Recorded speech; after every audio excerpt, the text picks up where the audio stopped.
So why do our children leave and become prodigals? I want to have a moment together with you, and I appreciate you taking the time to listen.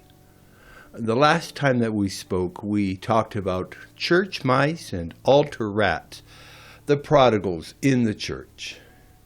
And today, I want to share with you my thoughts and some scriptures that might help you answer your questions as to why our children turn into prodigals after all that we have done for them. And if we have time today, we might talk a little bit about how do we know our children have truly come back to the Lord and what we can expect to see and hear from them. But if we run out of time, we'll talk about this the next time we get together. I think that each prodigal has their own excuses for leaving their faith at the altar of the Lord. But in the end, these are nothing more than excuses for their not having a deep personal relationship with Jesus. And no matter how much we would like to think that we have done all the right things, given them the very best that we could, materially, emotionally, physically, and spiritually, it still comes back to their lack of deep roots into the Word of God. It can be very hard for us to let God be God in their lives. Yet, even though we know and understand that wealth and honor comes from the Lord, and He gives it to those who will seek His face, many times in the midst of their rebellion and struggles and failures, our prodigals will come to their senses and realize that this promise is for them as well. And one day they will want to return back to where they first found forgiveness. They will realize eventually that being a Christian is not easy. Walking in faith can be hard at times, but the Lord promised that He would be with them through the fires, and when they come out of their furnace of affliction, their hair will not be singed, and they will not even smell of smoke. So, why do they leave and become prodigals? It might be the lure of the lights of the city. It might be that they had followed their friends down the wrong road. But there is another possibility that we rarely talk about. And that is that, like children who do not grow up and mature, they see their parents as stupid, or they don't know anything, or as hypocrites and phonies. This can be particularly true in the house of God, where the attacks against the family and fatherhood are raging hot and terrible. As Christians, we do our best, most of us, most of the time, to teach our children well.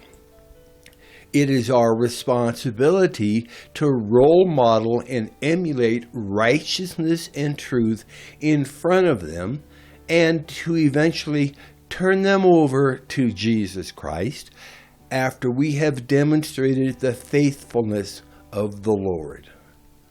But sometimes we fail. We try to be their heroes as they are growing up. To them, we appear to be invincible and infallible. We try to be the shining example that will help lead them to the cross, but one day our feet of clay seems bigger than our heart of gold to them. Of course, we understand that Satan will try to exploit our weaknesses and their lack of understanding and maturity against us and them. So we end up with prodigals who leave us and the church because of disappointment and bitterness and unforgiveness.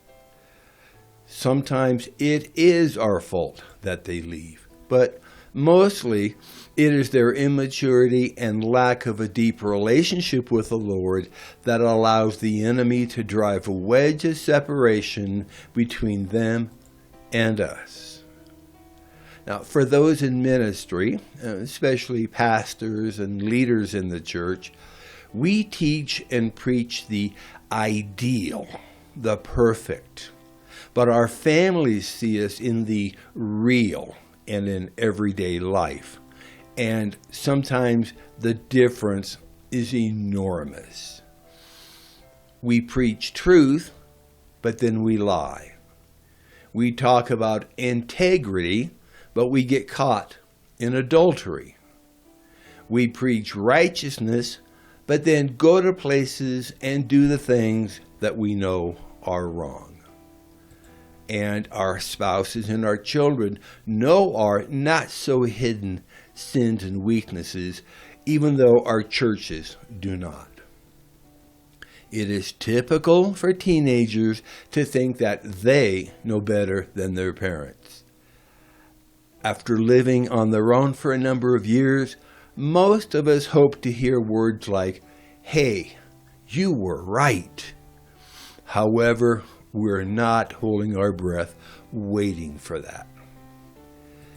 It is not fair to try to compare a fallen hero to a risen king, but they do it anyway. And until they grow up and forgive us for our failures, they will remain prodigals who are trapped in their own sins and unforgiveness. The Bible tells us that all have sinned and fallen short of the glory of God. And one day they will come to their senses and realize that no one can compare to who the Lord is to them, because His love is all they really need. However, no one ever said it would be easy growing up and making the transition from child to teenager to adult. But for those who do finally transition, they will realize that they too have feet of clay. One day, as we continue to pray for them and ask the Lord to keep His hand upon them and for His Spirit to guide them in their ways, they will come to their senses and say to the Lord, "No one ever said it would be easy, but here I am, willing to try once again. I give you my life, and this time I will be yours forever." As we end our time together, I would like you to listen carefully to the words of this song. It's titled "Forever Yours."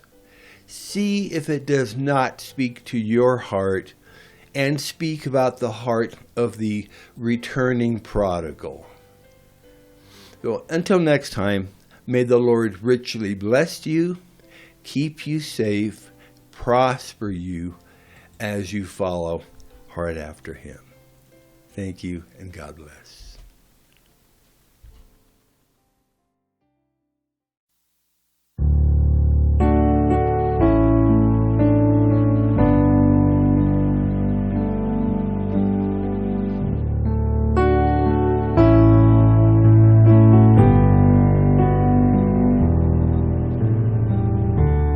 Wealth and honor come from you, and is given to those who will seek your face.